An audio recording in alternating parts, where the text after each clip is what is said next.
The whistle of the westbound train sliced through the evening air as Florence Kennedy stepped onto the dusty platform of Redemption Springs, Colorado, in the autumn of 1876.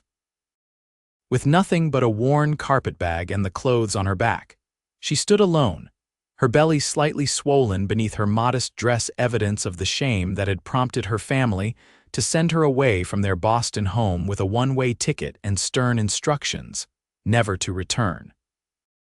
Florence's gloved hand instinctively moved to her abdomen as she surveyed the frontier town sprawled before her. Redemption Springs had been described to her as a place where a woman in her condition might disappear, where her distant aunt supposedly lived, though the letter Florence carried had gone unanswered. The waning sunlight cast long shadows across the wooden boardwalks and false-fronted buildings, turning the town golden despite its obvious rough edges. "Miss," the station master approached, an older man with kind eyes that didn't linger judgmentally on her midsection. "Someone meeting you." Florence swallowed hard. "My aunt, Mrs. Harriet Turner, though I'm not certain she received word of my arrival." The station master's face fell slightly. "Mrs. Turner passed on last winter, miss. Influenza took half the town." The ground seemed to shift beneath Florence's feet. Her last hope, her only connection in this wild place, gone. "I see," she managed, though panic rose in her throat. 4 months with child, unwed, and now truly alone. "You got somewhere else to go, miss?" he asked gently. Before she could answer, the sound of spurs jingling against wooden planks drew their attention. A tall man approached, hat tipped low over his face, shoulders broad beneath a trail-worn duster. He moved with the easy confidence of someone completely at home in this untamed land. "Evening, Tucker," the station master called. "Good hunting." The man lifted his head, revealing a face weathered by sun and wind, with striking blue eyes that caught Florence off guard with their intensity. He couldn't have been more than 30, with a neatly trimmed beard and the unmistakable bearing of someone who spent most of his days in the saddle. "Caught enough to keep the ranch fed," he answered, his voice deep and steady. Then those piercing eyes settled on Florence, taking in her fine Eastern clothes, her obvious pregnancy, and the lost expression she couldn't hide. "Tucker O'Malley," the station master said. "This here's Miss Florence Kennedy," she supplied, lifting her chin despite her circumstances. Tucker O'Malley nodded politely, but his gaze lingered, something unreadable passing across his features. "You're Harriet Turner's niece," he said, not a question but a statement. "Yes," Florence replied, surprised, "though I've just learned of her passing." Tucker's expression softened. "She spoke of you, said someday her Boston niece might come west." He glanced at the station master, then back to Florence. "Your aunt's place is still standing. Been keeping an eye on it, making sure nobody takes advantage." Hope flickered in Florence's chest. "It hasn't been sold." "No, madam. Property taxes are paid through the year. I made sure of it. Harriet was a good neighbor to me." The station master cleared his throat. "Well then, seems you've got a place to stay after all, Miss Kennedy." Tucker reached for her bag. "I'll see the lady to her aunt's property," he said firmly. The station master nodded, relief evident in his expression. As they walked toward the waiting wagon, Florence found her voice. "Mr. O'Malley, I'm in your debt, but I should be transparent about my situation." Tucker helped her up onto the wagon seat with strong, careful hands. "Miss Kennedy, out here, we don't much concern ourselves with other folks' pasts. The West has a way of letting people start fresh." His eyes met hers as he settled beside her. "Though I will say, a woman alone in your condition will face challenges." "I'm prepared to work," Florence insisted. "I was trained as a teacher." Tucker's mouth curved slightly. "Redemption Springs could use a teacher, the last one left when the gold played out." He clicked to the horses and the wagon lurched forward. "Your aunt's place is small but solid, about a mile from my ranch. Close enough if you need help." As they drove through town, Florence felt curious eyes on her from every porch and doorway. Tucker seemed oblivious, or perhaps deliberately ignorant of the stares. keeping his attention on the road and occasionally pointing out buildings of note: the general store, the small church, the saloon that doubled as a meeting hall. The modest cabin that had belonged to Harriet Turner sat on a gentle rise overlooking a creek. Though simple, it was well built, with a small covered porch and what appeared to be a kitchen garden gone wild with neglect. "It's not much," Tucker said as he helped her down, "but it's yours if you want it." Florence stood in the gathering dusk, taking in what was to be her new home. "Why would you help me, Mr. O'Malley? You don't know me." Tucker unloaded her bag and set it on the porch. "Your aunt was kind to me when I first arrived, nursed me through a fever when nobody else would come near, said I reminded her of her son who died in the war." He pulled a key from his pocket and handed it to her. "Besides, a person can tell a lot about someone in the first moment they lay eyes on them." "And what did you see in me, Mr. O'Malley?" Florence asked, unable to keep the challenge from her voice. Tucker looked at her then, really looked at her, his blue eyes reflecting the last light of day. "I saw someone who needed a new beginning, and Redemption Springs is good for those." He tipped his hat. "I'll bring by some supplies in the morning. Cabin's been empty but should be sound. There's wood stacked round back for the stove." As he turned to leave, Florence called after him. "Mr. O'Malley." When he paused, she found herself saying, "Thank you, truly." He nodded once, then climbed back onto his wagon. "Welcome to Colorado, Miss Kennedy." Florence watched until his wagon disappeared around the bend, then turned to face her new home, key clutched tightly in her hand. As she opened the door to her aunt's cabin, she wondered what Tucker O'Malley had really seen when he looked at her, and why it had felt like he'd somehow looked straight into her soul. True to his word, Tucker arrived the next morning with supplies: flour, coffee, sugar, salt pork, and a basket of fresh eggs. He'd also brought tools and set about fixing a loose shutter while Florence took inventory of the cabin's contents. The interior was simple but comfortable, with handmade furniture and colorful quilts. A shelf of books suggested her aunt had been a reader, and a writing desk in the corner held paper and ink. Most precious to Florence was the discovery of a small trunk containing baby clothes, lovingly made and carefully preserved, likely for the cousin she'd never met. "Your aunt was well respected," Tucker said as he worked. "Midwife for the whole county, saved more lives than the doctor in town." Florence paused from her sorting. "A midwife?" Tucker nodded.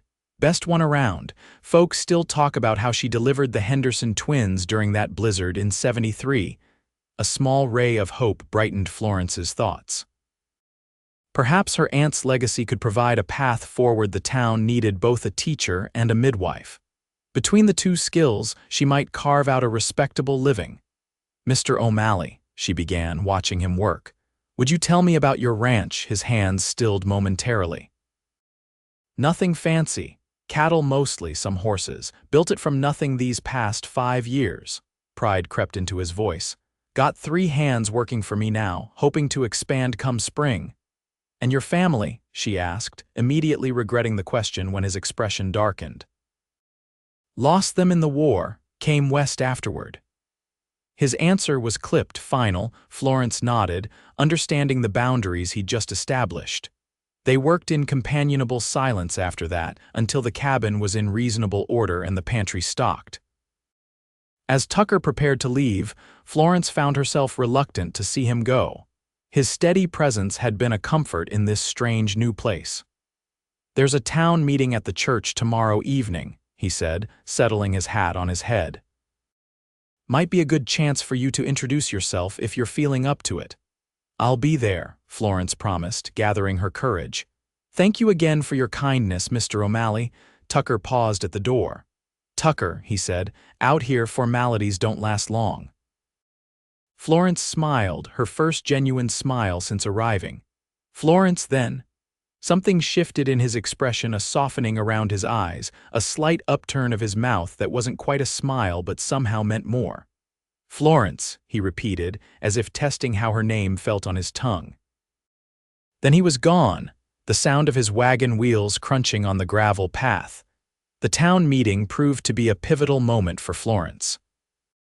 Standing before the curious residents of Redemption Springs, she held her head high as she introduced herself as Harriet Turner's niece, a trained teacher hoping to reopen the schoolhouse. She made no mention of her condition, though it was evident to all, instead focusing on her qualifications and desire to contribute to the community. To her surprise, the townspeople responded with cautious acceptance. The mayor, a practical man named Simmons, approved her proposal to start classes within the month. Several mothers expressed immediate interest in enrolling their children. Tucker sat at the back of the room, saying nothing during the discussion, but offering a slight nod of approval when their eyes met. That small gesture of support meant more to Florence than the mayor's official welcome. As the meeting concluded, Florence found herself surrounded by women introducing themselves, some openly curious about her circumstances but most simply pleased to have a teacher for their children. Among them was Martha Wilson, the general store owner's wife, who pulled Florence aside. "Your aunt delivered all 5 of my babies," Martha said quietly. "We've been without a proper midwife since she passed. Doc Jenkins tries, but he's getting on in years and can't always make it to the outlying farms." Florence hesitated. "I have some knowledge from books, but I'm not trained as my aunt was." Martha's kind eyes crinkled. "She kept journals, detailed ones about every birth she attended. I know she'd want you to have them." She squeezed Florence's hand. "And when your time comes, I'd be honored to help you." Tears threatened, but Florence blinked them back. "Thank you, Mrs. Wilson. That means more than I can express." As the crowd dispersed, Tucker appeared at her side. "Seems you've made quite an impression," he observed, escorting her toward his wagon. "School board's already talking about fixing up the schoolhouse." "I'm overwhelmed by their acceptance," Florence admitted as he helped her onto the seat. "I expected different treatment." Tucker's expression turned serious as he climbed up beside her. "Don't mistake kindness for complete acceptance. There will be those who judge, especially as your condition becomes more apparent." He glanced at her. "Folk out here can be forgiving, but they expect honesty." Florence's hands tightened in her lap. "What would you have me say?" "That I trusted unwisely. That the man who promised marriage disappeared once I told him about the child." "You don't owe anyone your story," Tucker said firmly, "but hiding from it won't make it easier to bear." They rode in silence for a while, the crisp autumn air carrying the scent of pine and distant wood smoke. Finally, Florence spoke. "He was my father's business partner, twice my age, respected in Boston society. When I realized I was with child, he denied everything, claimed I was trying to trap him." Her voice remained steady despite the pain of the memory. "My parents couldn't bear the scandal. Sending me away was easier than facing the truth." Tucker's jaw tightened, but his voice remained gentle. "Their shame, not yours." "The world doesn't see it that way," Florence replied. "Then the world is wrong." Tucker's words were simple, but delivered with such conviction that Florence found herself believing him, if only for that moment. As the weeks passed, Florence settled into life in Redemption Springs. The schoolhouse reopened with 15 students ranging from 6 to 16 years of age. With Tucker's help, she began studying her aunt's midwifery journals, absorbing the wealth of knowledge within their pages. Though her condition became increasingly obvious, the initial novelty of her presence faded, and most townsfolk treated her with respect, if not warmth. Tucker remained a constant support, stopping by the cabin every few days with fresh meat or vegetables from his garden, always finding some small repair that needed his attention. Florence found herself looking forward to his visits, appreciating not just his help but his company. Unlike the other townspeople, Tucker never treated her with pity or curiosity. He spoke to her as an equal, valued her opinions, and seemed genuinely interested in her thoughts. One evening in late November, as the first snow began to fall, Tucker arrived with firewood and news. "Railroad's bringing in a new doctor next week," he said as he stacked logs beside her stove. "Young fellow from Philadelphia. Mayor's hoping he'll settle permanently." Florence nodded, trying to ignore the twist of anxiety in her stomach. A doctor from the east might recognize her name, might know of her family. That's good news for the town. Tucker watched her, reading her concern. You're established here now, Florence. People respect you. Your past doesn't matter to them. And you? She asked before she could stop herself. Does it matter to you? Tucker straightened, dusting off his hands. In the lamplight, his eyes were the color of a summer sky. What matters to me is who you are now, the woman who teaches children by day and studies midwifery by night. The woman who never complains, even when I know your back aches and your feet are swollen. He took a step closer. The woman I find myself thinking about when I should be focusing on my ranch. Florence's heart hammered in her chest. Tucker. The sound of urgent knocking interrupted whatever might have happened next. Tucker opened the door to find a breathless boy of about 12. Mr. O'Malley, Pa sent me. It's Ma, the baby's coming early and she's bleeding something fierce. Pa says please fetch Miss Kennedy. Florence was already reaching for her shawl and the bag she'd prepared with supplies. Where's your farm, boy? North Fork, madam, about 4 miles. Tucker took charge. I'll hitch the wagon. Henry, you ride back and tell your pa we're coming. To Florence, he added, the North Fork road will be treacherous in this snow. There's no choice, Florence said, adding extra blankets and her aunt's instruments to her bag. This woman needs help. The journey was indeed difficult, with snow falling more heavily as they traveled. Tucker handled the team with expert skill, keeping the horses steady on the increasingly slippery road. Florence clutched her bag, mentally reviewing everything she'd learned from her aunt's journals about difficult births. You can do this, Tucker said quietly, seeming to read her thoughts. Your aunt's knowledge lives in you now. Florence's gaze met his. Stay with me. His gloved hand covered hers briefly. Every step. The farmhouse was small but well tended, with lamplight glowing from the windows. Inside, they found Sarah Jenkins lying pale and frightened on a blood-soaked bed, her husband Daniel pacing anxiously. Florence set aside her own fears and took control of the situation. Mr. Jenkins, I need clean water, as many towels as you can find, and strong coffee for yourself and Mr. O'Malley. You'll need your strength. For the next 6 hours, Florence worked tirelessly to save both mother and child. The baby was breech, and Sarah had lost a dangerous amount of blood. Using the techniques described in her aunt's journals, Florence managed to turn the infant and guide it safely into the world, a tiny but healthy girl with a lusty cry that brought tears to Daniel Jenkins' eyes. Stopping the bleeding proved more challenging, but Florence remembered a remedy her aunt had detailed involving witch hazel and shepherd's purse. By dawn, Sarah was sleeping peacefully, her color improved with her newborn daughter nestled beside her. Florence emerged from the bedroom exhausted but triumphant. Tucker, who had remained nearby throughout the ordeal, boiling water and providing steady support, looked at her with an expression she couldn't quite decipher. You did it, he said simply. We did it, Florence corrected, suddenly overwhelmed by fatigue. As her knees buckled, Tucker was there, catching her easily and guiding her to a chair. Daniel Jenkins pressed a cup of hot coffee into her hands. Miss Kennedy, I don't have words to thank you. Doc Jenkins wouldn't have made it in time. His voice broke. You saved my Sarah, saved our little girl. What will you name her? Florence asked, sipping the reviving coffee. Daniel smiled through his tears. Sarah wants to call her Florence after you.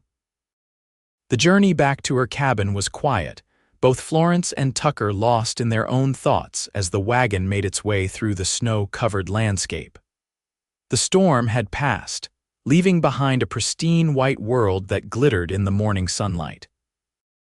You found your calling today, Tucker finally said as they approached her cabin. The way you took charge, knew exactly what to do. He shook his head in admiration. Harriet would be proud. Florence felt a glow of satisfaction that went beyond mere pride. It felt right. Like I was exactly where I needed to be, doing what I was meant to do. Tucker helped her down from the wagon, but instead of releasing her hand, he held it between both of his. Florence, there's something I need to say. Her heart skipped at the intensity in his voice. Yes. That first day at the station, when I saw you standing there, I knew. His words came slowly, carefully chosen. I can't explain it, but I looked at you and something inside me said, there she is. The woman I've been waiting for. Florence's breath caught. Tucker.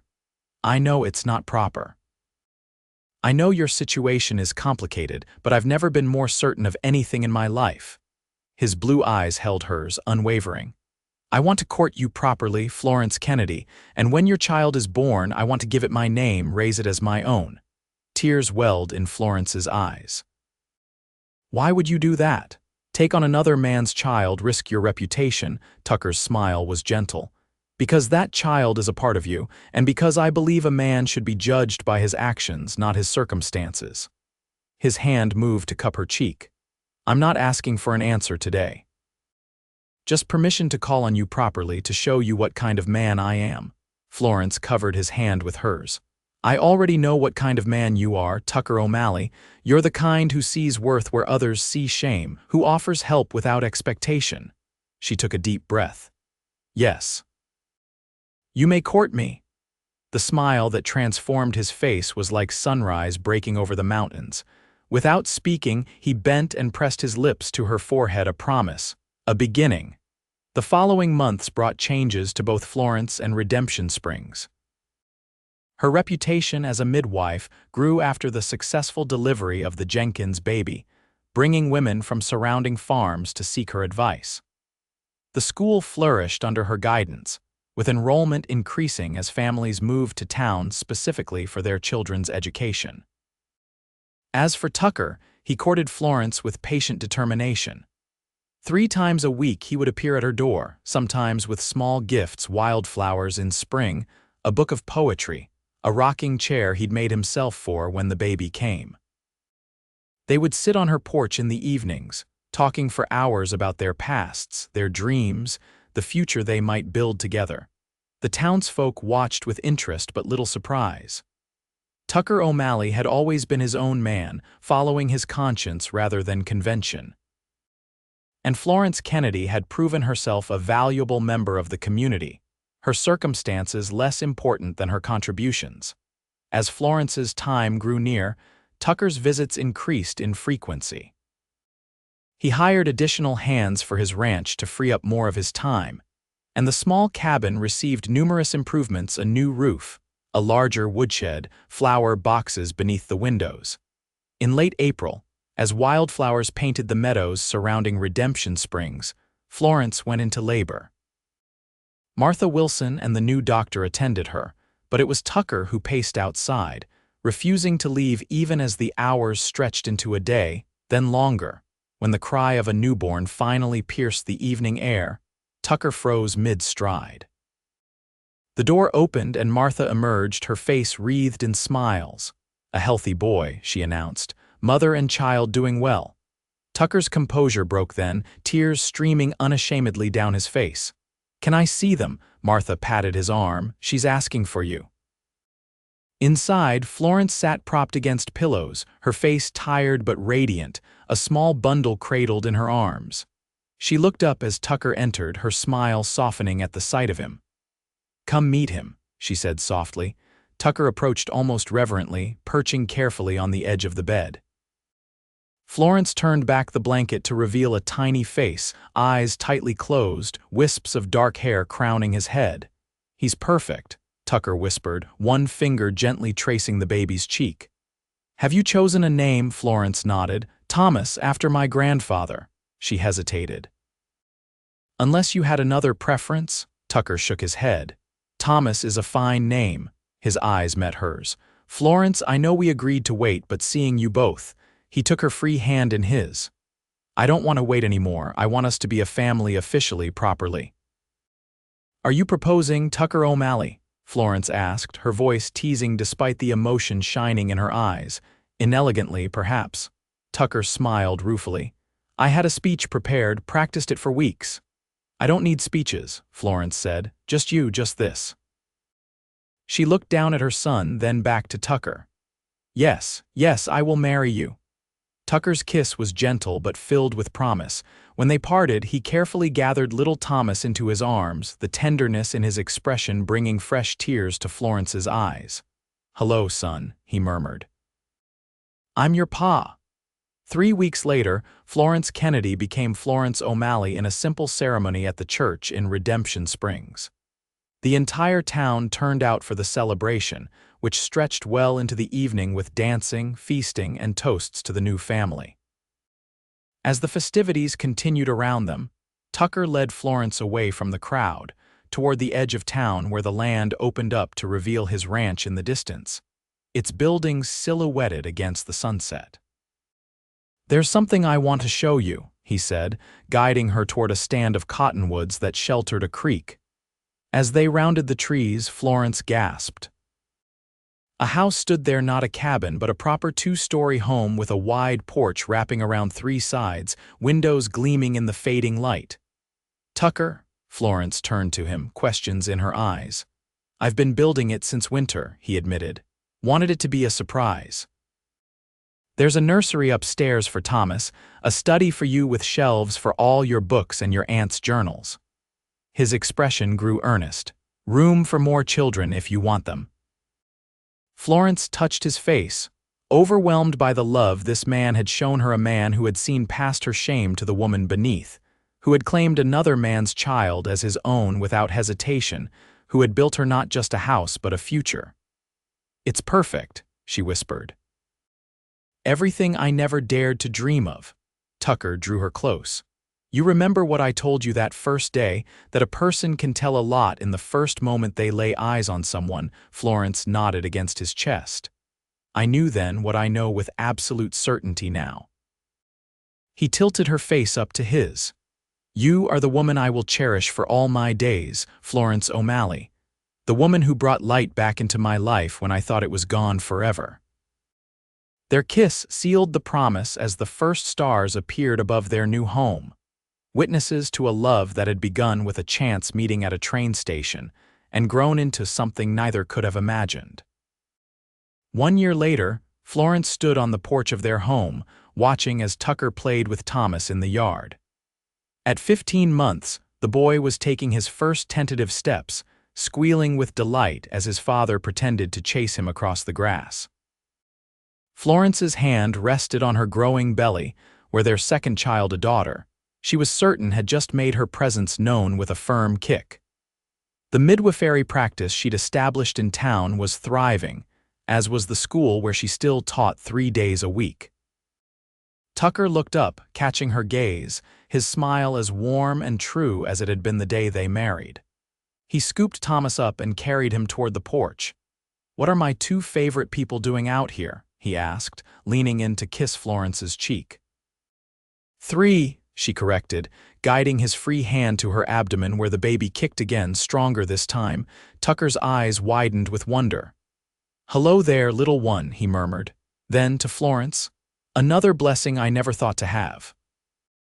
As the sun set over the Colorado mountains, casting long golden shadows across their land, Florence reflected on the journey that had brought her here. From shame and abandonment to love and acceptance, from a woman given away in disgrace to one cherished beyond measure. "What are you thinking about?" Tucker asked, noticing her contemplative expression. Florence smiled, wrapping her arms around both her husband and son. "I'm thinking that sometimes the paths we never would have chosen lead us exactly where we're meant to be." Tucker's arm tightened around her. "And I'm thanking God every day that your path led you to Redemption Springs and to me." As Thomas wiggled down to continue his explorations of the porch, Tucker drew Florence closer.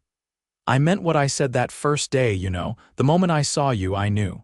"Knew what?" Florence asked, though she already knew the answer.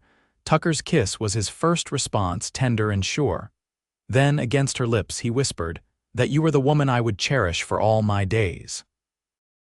And as the stars began to appear in the darkening sky above their home, Florence Kennedy O'Malley knew with absolute certainty that she had finally, truly found where she belonged.